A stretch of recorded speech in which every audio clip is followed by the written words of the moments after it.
Bienvenue à cette grande édition dominicale. Madame, Monsieur, bonsoir. Merci d'être avec nous ce soir. Eh bien, les personnalités de l'espace Grand Kivu ont organisé ce dimanche une messe de suffrage en mémoire des évêques assassinés à l'est de la République démocratique du Congo, notamment Monseigneur Kataliko et Mouzaliroy. C'était à l'église du Sacré-Cœur à Gombe. Nous en parlerons tout à l'heure avec notre invité. Entre les pros et les anti-révisionnistes, le pasteur Théodore Mugalou, chef de la maison civile du président de la République Joseph Kabila, se veut l'église au milieu du village. Il propose carrément de changer la loi fondamentale de la RDC en mettant en place une nouvelle constitution laïque avec Dieu comme fondement. L'ambassadeur Mugalou a expliqué sa vision ce samedi à la presse. Reportage. Heureuse la nation dont l'Éternel est Dieu. C'est le passage biblique qui fonde la démarche du pasteur Mugalou, chef de la maison civile du président de la République. Enraciné dans les Saintes Écritures, l'homme de Dieu estime qu'il est temps que le Congo ait Dieu comme fondement et honore ses pères spirituels, en l'occurrence le prophète Simon Kimbangu et le cardinal Joseph Albert Malula. D'où son combat pour le changement de la loi fondamentale de la RDC. Nous sommes en train de plaider pour une constitution stable. La constitution, selon Psaume 33, verset 12, américaine, elle date de 1776. C'est-à-dire qu'en 1976, 200 ans, la même constitution, elle est stable. La constitution française, elle n'a pas encore fait un siècle. Elle a déjà changé 5 fois. On cherche à la changer la 6e fois. C'est que les choses qui n'honorent pas Dieu, c'est pour des générations, c'est pour la postérité, ce n'est pas un combat ponctuel. C'est pourquoi nous disons nouvelle constitution sans Dieu. Non, non, non. Psaume 127, verset 1. Celui qui bâtit la ville sans Dieu, il travaille en vain. Révision, constitution sans Dieu. Non, non, non. Psaume 127, verset 1. Anti-révision, constitution sans Dieu. Non, non, non, non. Psaume 127, verset 1. Nous voulons nouvelle constitution avec Dieu. L'ambassadeur Théodore Mugalou a opté pour un travail pédagogique. Pour ce faire, il a initié une série de rencontres avec des leaders d'opinion, que ce soit des partis politiques ou de la société civile, pour leur expliquer sa vision basée sur la pédagogie constitutionnelle d'Abraham Lincoln. Et le message a été plutôt bien reçu. Alors, entre la révision et le changement de la Constitution, où penche désormais la balance? Côté changement, bien sûr, parce que nous venons d'entendre et nous sommes pour le changement de la Constitution. Surtout qu'on parle de Dieu. On peut toujours changer, celle Dieu ne change pas. Comme c'est pour l'intérêt du peuple congolais, nous la soutenons. Ce soir même, nous allons nous voir, nous allons accoter tout le monde. Pour s'organiser, on va descendre dans des terrains partout, même dans les provinces. On va aller pour soutenir cette démarche. Homme de conviction, Théodore Mugalou compte poursuivre son combat et son travail pédagogique tant à l'intérieur qu'à l'extérieur du pays pour le bien des générations futures. Corrélation entre les caractéristiques du fruit et de l'huile de palme, de la palpe de Safou et le sujet de la thèse de doctorat du chef des travaux Tshombe Mulumba Van Emery. Sa soutenance publique a eu lieu samedi 4 octobre à l'UNIKIN pour l'obtention du titre de docteur en sciences économiques. Reportage signé Popol Ziakwaou et Ricardo Bakwa. Ce travail de 138 pages envisage l'application d'une technique simple, accessible à tous pour la transformation du safou en huile. Devant un jury de 5 professeurs, Tshombe Mulamba Van Emery a présenté son étude. Nous sommes en train de travailler dans le sens de la réduction de la pauvreté au niveau de la base, notamment au niveau des producteurs de safou, de manière à ce que, au lieu que des fruits soient jetés, on puisse envisager des mécanismes de leur transformation en huile, une huile qui peut se conserver pendant longtemps plutôt que des fruits qui sont éphémères et qui ne peuvent pas se conserver au-delà de 5 jours. Après avoir siégé à huis clos, les membres du jury ont attribué au récipiendaire la mention distinction. La faculté des sciences agronomiques de l'université de Kinshasa a un nouveau docteur en la personne de Tshombe Mulamba Van Emery. Voilà, avec moi sur ce plateau, un autre professeur. Il s'agit du professeur Walere Mouindo Sahani. Bonsoir, professeur. Bonsoir, monsieur. Eh bien, vous, il ne s'agit pas d'une soutenance, mais plutôt de la messe que vous avez organisée aujourd'hui même au Sacré-Cœur. Je l'ai dit en début du journal. Qu'en est-il exactement? Quels sont les objectifs que vous avez poursuivis à travers cette messe de suffrage?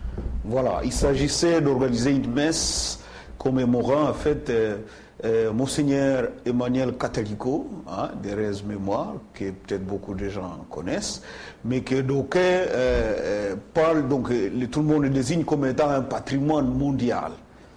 Pour le moment, parce qu'il était patrimoine local, national, et pour le moment, tellement il transcende tous les âges, on le considère comme un patrimoine mondial pour nous. En fait, Monseigneur Catalico, c'était l'évêque du diocèse de Butembo-Beni depuis 1966, et à un moment donné, il a été envoyé à jouer d'autres rôles, épiscopal toujours, mais dans le diocèse de Bukavu, archidiocèse de Bukavu, et là il était archevêque.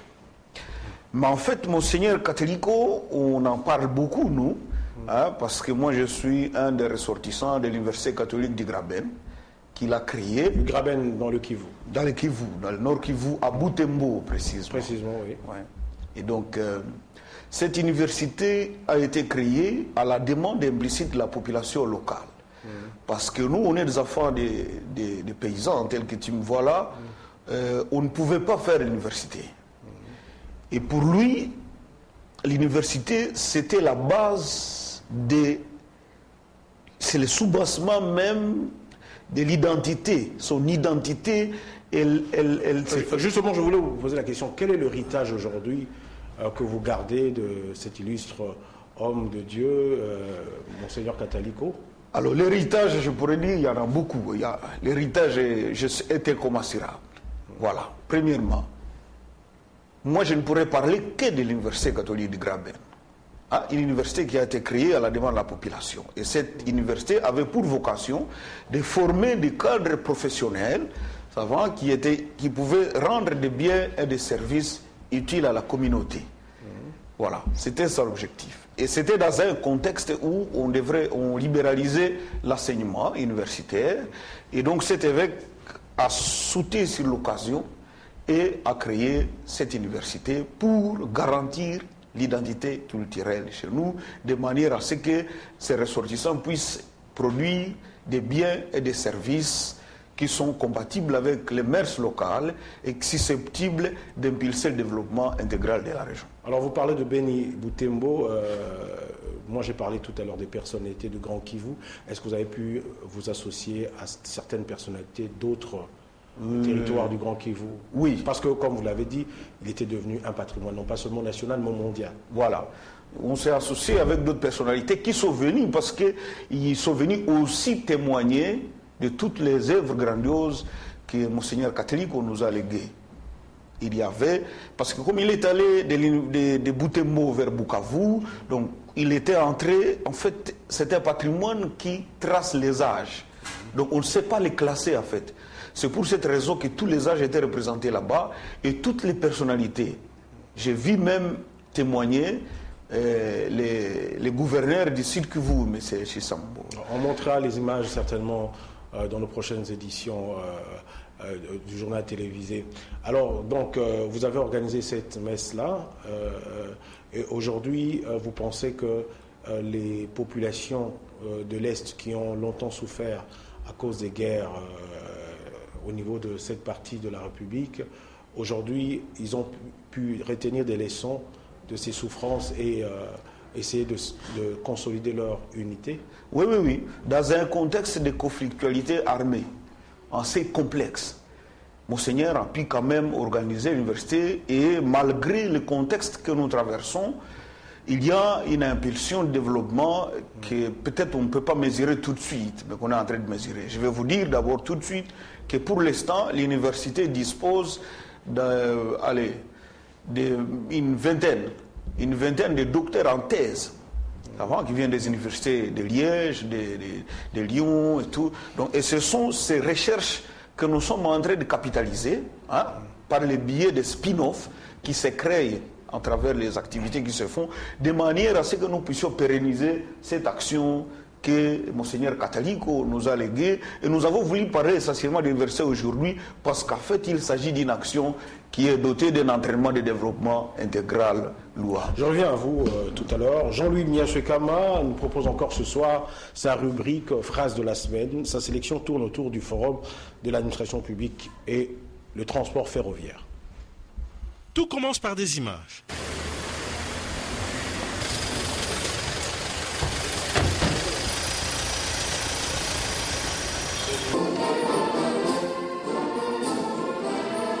De la cérémonie d'ouverture du forum.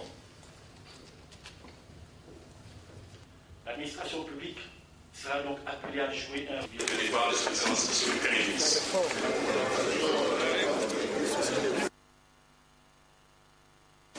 Merci beaucoup.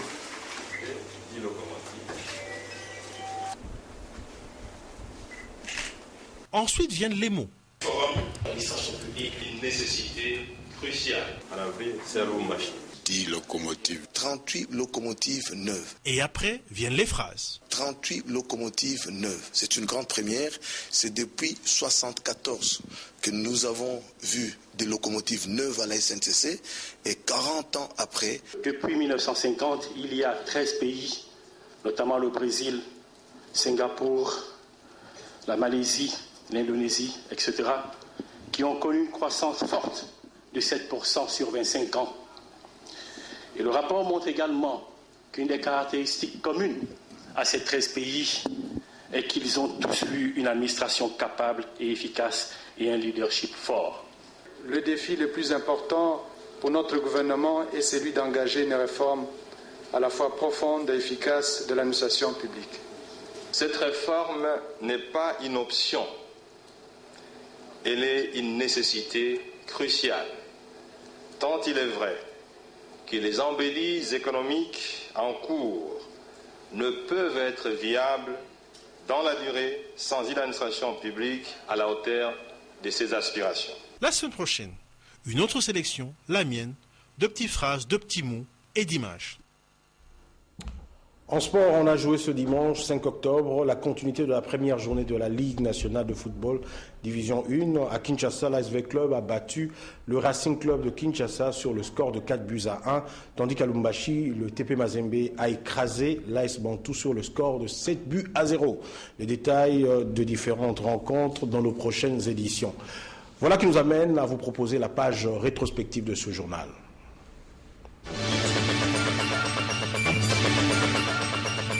Des groupes de jeunes qui s'affrontent à mort et les climats dégénèrent en conflit. Cette situation qui prévaut à Mbanza-Ngungu, dans la province du Bas-Congo tout récemment, un fils de militaire du camp colonel Ebeya à Mbanza-Ngungu a trouvé la mort à la suite d'une dispute avec des femmes de la cité au quartier Zongo. Depuis, la tension est montée d'un cran. Les jeunes du camp colonel Ebeya, dans leur expédition punitive, ont saccagé une boutique et incendié le véhicule d'un particulier du quartier Zongo. Voilà qui explique la descente du vice-premier ministre, ministre du budget, Daniel Mukoko Samba, rejoint par le vice-gouverneur du Bas-Congo, Atou Matubwana. Outre une enveloppe pour contribuer au deuil et exprimer sa compassion au malheur de la famille éplorée, le professeur Mukoko a exhorté tous au calme. Il s'est entretenu personnellement avec le père du défunt avant l'inhumation du corps dans quelques jours. Quant aux jeunes du quartier Zongo incriminés, ils démontent les faits. Selon eux, la personne qui a tué le fils du militaire est un infiltré. Dans son mot de circonstance, le président de l'Assemblée provinciale de Kinshasa, Roger Singhi, a félicité le gouvernement provincial pour les efforts consentis dans différents domaines. Mais pour que l'impact de ces efforts soit palpable, Roger Singhi conseille. Le précipice de la pauvreté et de la misère populaire ayant été trop profond, les efforts pour en sortir doivent être gigantesques, voire titanesques, tant au niveau local et provincial qu'au niveau national. Pour cette session ordinaire budgétaire, le président de l'Assemblée provinciale de Kinshasa rappelle certaines priorités aux députés. Point n'est besoin de vous rappeler que la session ordinaire qui s'ouvre ces jours est essentiellement budgétaire. Par ailleurs, pour contribuer à L'amélioration de la gouvernance et de la transparence dans la gestion des finances publiques urbaines, une attention particulière devra être accordée à l'examen et au vote du projet dédié portant reddition des comptes de l'exercice 2013.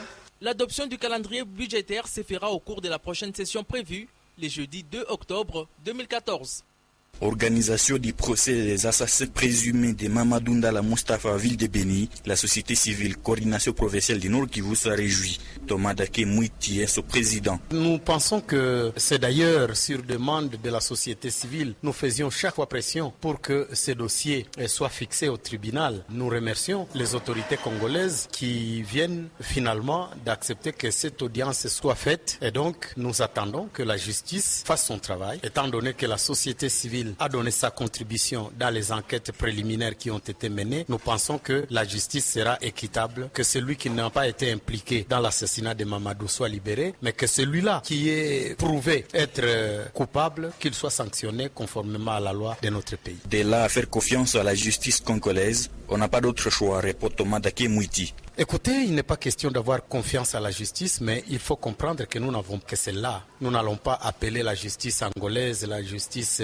européenne pour venir faire ce travail. Nous espérons que ces acteurs de la justice qui ont prêté serment auprès du chef de l'État vont rendre la justice telle que l'éthique et la déontologie de leur structure l'obligent. Et donc, nous comptons sur eux et nous avons espoir que ça sera fait de manière équitable. Notons que c'est une vingtaine de personnes, militaires et civiles, qui sont dans les boxes des accusés. Merveille Kakoulis Saliboukou, Boutembo, Anden A. Voilà, je reviens à vous, professeur Walere Mouindo Sahani. Vous êtes de Boutembo d'ailleurs. Ouais, alors, j'ai l'impression que vous mettez beaucoup plus d'accent sur Monseigneur Catalico, pendant que vous avez eu à commémorer d'autres évêques aujourd'hui. Oui. En fait, nous avons commémoré 3 évêques, essentiellement. Donc, Monseigneur Catalico, Monseigneur Christophe Muzihirwa et Monseigneur Charles Mboa, les 3, qui tous en fait sont morts les mêmes mois. Les mêmes mois, il y a un qui est mort le 4, il y a un autre qui est mort le 9, et le 3e, il est mort le 29 octobre. Donc c'est un mois consacré à nos évêques. Nous avons commencé avec Monseigneur Catalico, nous allons continuer avec Monseigneur Charles Mboa, et nous clôturons ce mois spécial avec Monseigneur Muzihirwa. Et ça sera les 2. Et donc voilà. Donc j'insiste beaucoup sur Monseigneur Catalico parce que moi je suis un fruit, un héritier direct de son université. Je suis la première promotion de la faculté des sciences agronomiques. Un message à lancer aux populations congolaises et particulièrement celles de Boutembo qui vous suivent. Voilà, donc un message à lancer à la population, c'est que Catalico c'était patrimoine mondial. Les actions qu'il a pu mener et qu'il était en train d'amener jusqu'au bord, nous sommes appelés, nous, qui sommes ses héritiers, à pérenniser ces actions à travers tout l'esprit de chrétienté qu'il a sémé en nous. Il s'agit d'une sémence que nous devons porter jusqu'à sa fructification. Merci beaucoup, professeur Walere Mouindo Sahani. C'est moi qui vous remercie. Merci également à vous, chers téléspectateurs, de nous avoir suivis. Prochain rendez-vous avec les informations, c'est ce lundi dès 7h30. Moi, je vous retrouve le week-end prochain. Portez-vous bien. Excellent sur le programme sur Antena. Bonsoir.